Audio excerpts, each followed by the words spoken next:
The Tale of Peter Rabbit by Beatrix Potter and Frederick Warne. First published in 1902. Once upon a time there were 4 little rabbits, and their names were Flopsy, Mopsy, Cottontail, and Peter. They lived with their mother in a sandbank underneath the root of a very big fir tree. "Now, my dears," said old Mrs. Rabbit one morning, "you may go into the fields or down the lane, but don't go into Mr. McGregor's garden. Your father had an accident there. He was put in a pie by Mrs. McGregor. Now run along and don't get into mischief. I am going out." Then old Mrs. Rabbit took a basket and her umbrella and went through the wood to the baker's. She bought a loaf of brown bread and 5 currant buns. Flopsy, Mopsy, and Cottontail, who were good little bunnies, went down the lane to gather blackberries. But Peter, who was very naughty, ran straight away to Mr. McGregor's garden and squeezed under the gate. First he ate some lettuces and some French beans, and then he ate some radishes, and then, feeling rather sick, he went to look for some parsley.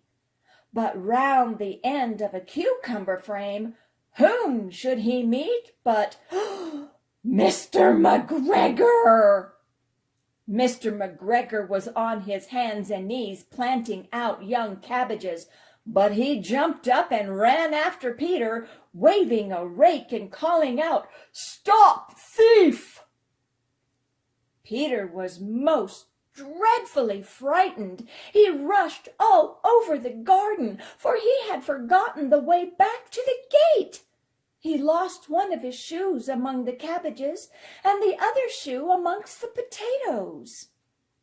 After losing them, he ran on 4 legs and went faster, so that I think he might have got away altogether if he had not unfortunately run into a gooseberry net and got caught by the large buttons on his jacket.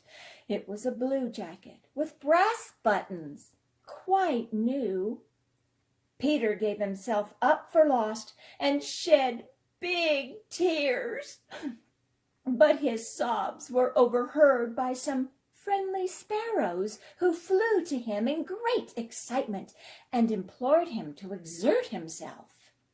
Mr. McGregor came up with a sieve, which he intended to pop upon the top of Peter, but Peter wiggled out just in time, leaving his jacket behind him, and rushed into the tool shed and jumped into a can.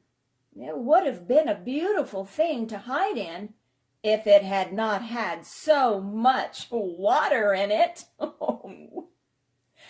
Mr. McGregor was quite sure that Peter was somewhere in the tool shed, perhaps hidden underneath a flower pot. He began to turn them over carefully, looking under each. Presently Peter sneezed. Achoo! Mr. McGregor was after him in no time, and tried to put his foot upon Peter, who jumped out of a window, upsetting 3 plants. The window was too small for Mr. McGregor, and he was tired of running after Peter. He went back to his work. Peter sat down to rest. Oh, he was out of breath and trembling with fright, and he had not the least idea which way to go. Also, he was very damp with sitting in that can. After a time, he began to wander about, going lippity, lippity, not very fast, and looking all round. He found a door in a wall, but it was locked, and there was no room for a fat little rabbit to squeeze underneath. An old mouse was running in and out over the stone doorstep, carrying peas and beans to her family in the wood. Peter asked her the way to the gate, But she had such a large pea in her mouth that she could not answer. She only shook her head at him, and Peter began to cry. Then he tried to find his way straight across the garden, but he became more and more puzzled. Presently he came to a pond where Mr. McGregor filled his water cans. A white cat was staring at some goldfish. She sat very, very still, but now and then the tip of her tail twitched as if it were alive. Peter thought it best to go away without speaking to her. He had heard about cats from his cousin, little Benjamin Bunny. He went back toward the tool shed, but suddenly, quite close to him, he heard the noise of a hoe. Scritch, scratch, scratch, scritch. Peter scuttered underneath the bushes, but presently, as nothing happened, he came out and climbed upon a wheelbarrow and peeped over. The first thing he saw was Mr. McGregor hoeing onions. His back was turned toward Peter, and beyond him was the gate. Peter got down very quietly off the wheelbarrow and started running as fast as he could go along a straight walk behind some black currant bushes. Mr. McGregor caught sight of him at the corner, but Peter did not care. He slipped underneath the gate and was safe at last in the wood outside the garden.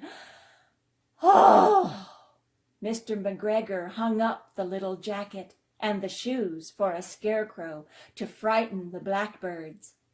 Peter never stopped running or looked behind him till he got home to the big fir tree.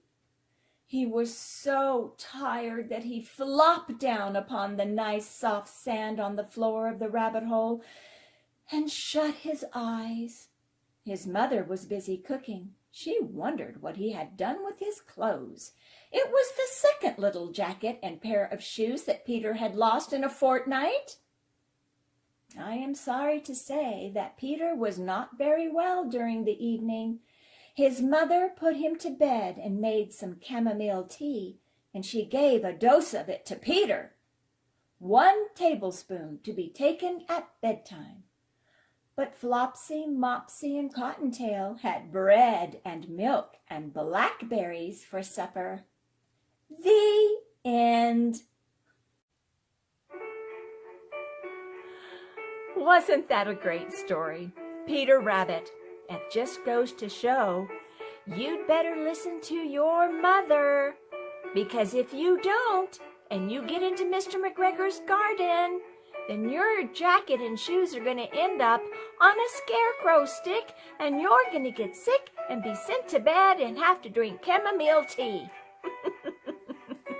Well, I know you all are very good, and you listen to everything that your mommy says, and you do exactly what she says when she says to do it. Good for you. Well, I hope you come back and join me for the next traditional classic tale. I'm not sure which one I'm going to do next, so you'll have to tune in and find out. Until we meet again, I bid you good day